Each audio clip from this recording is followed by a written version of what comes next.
দুনিয়ার সব ঢাকাতে আকাম কুকাম করে বেড়ায়, সন্ত্রাসী কাজ করে বেড়ায় বলতাম। উনি তো ঢাকার একটা গ্যাংস্টার, আপনি তো জানেন। ওনারা যদি এগুলা করে থাকে ওনাকে আমি বলে ছেড়ে দিতে, উনি যদি ছেড়ে দেয় তাহলে মানসিকভাবে উনি অনেক সংশোধনের জায়গাটা রিলিফ হয়ে কোনটা যাবে। স্পেসিফিক বলছেন? উনি চাঁদাবাজি ছেড়ে দেয়। এই যে ওনার সাথে লিওন নয়ন, ওরা তো চাঁদাবাজিতে যুক্ত, এদের নিয়ে প্রচারণা করে। গুলিস্তান থেকে পকেটে মোবাইল থেকে চলে যায় না, ওগুলার ভাগ ওইখানে চলে যায়। যে ব্যবসায়ীরা যে গুলিস্তানে ব্যবসা করে মতিঝিলে, এগুলো অনেক জায়গা থেকে চাঁদা উঠে, ওগুলো নিয়ে মির্জা আব্বাস হলো গুন্ডা বাহিনী পালে, এগুলা দিয়ে হলো নির্বাচনে সে কাজ মেনটেন করে। ঢাকা আর্ট হচ্ছে সবচেয়ে ভাইব্রেন্ট মানে ক্যাম্পেইন স্ট্র্যাটেজির দিক থেকে ধরলেও এখন আপনার স্ট্যাটাসটা কি দাঁড়াচ্ছে? কয়েকটা দিন আছে যে আপনি কোন অবস্থায় আছেন বর্তমানে? আমি ভোটারদের কাছে যাচ্ছি, আমি তো বলতে পারবো না যে আমি ইলেকশনে জয়ী হব, এটা মির্জা আব্বাসও বলতে পারবেন না উনি ইলেকশনে জয়ী হবে, যদিও উনি মাঝে মধ্যে বলার চেষ্টা করেন। তো আবার যখন ফিল্ডে নামেন তখন অবস্থা ব্যাগতিক দেখে আবার বাসায় চলে যায়, চিন্তা করেন যে না এটা তো ভোটাররা বলবে।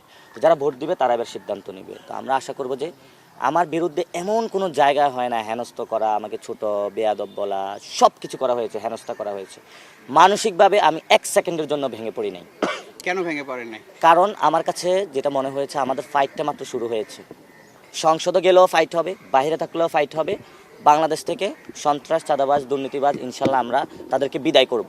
মাত্র তো যুদ্ধটা শুরু হলো, যুদ্ধের শুরুতে যদি মানসিক চাপে পড়ে তাহলে তো সমস্যা। কৌশলগত অবস্থান আপনার? এটা আমার রাজনৈতিক অবস্থান, কারণ চাঁদাবাজদের দমন না করলে গত 1 বছর যে নির্যাতন হয়েছিল, বাংলাদেশের ব্যবসা বাণিজ্যের উন্নতি হবে না। ব্যবসা বাণিজ্যের উন্নতি না হলে মানুষের চাকরি হবে না, চাকরি না হলে মানুষের কর্মসংস্থান হবে না, পেটে ভাত থাকবে না। সবাই দেখছিল যে মির্জা আব্বাসের সাথে একটা কনফ্রন্টেশন, ভার্বাল একটা স্টেটমেন্টের বিষয় আছে। আপনি শেষ পর্যন্ত তারেক রহমান মির্জা আব্বাসে যদি আসনে না দাঁড়ায় তো আমি তারপরেও হলে ওনার এগুলা নিয়ে বলতাম। উনি তো ঢাকার একটা গ্যাংস্টার, আপনি তো জানেন।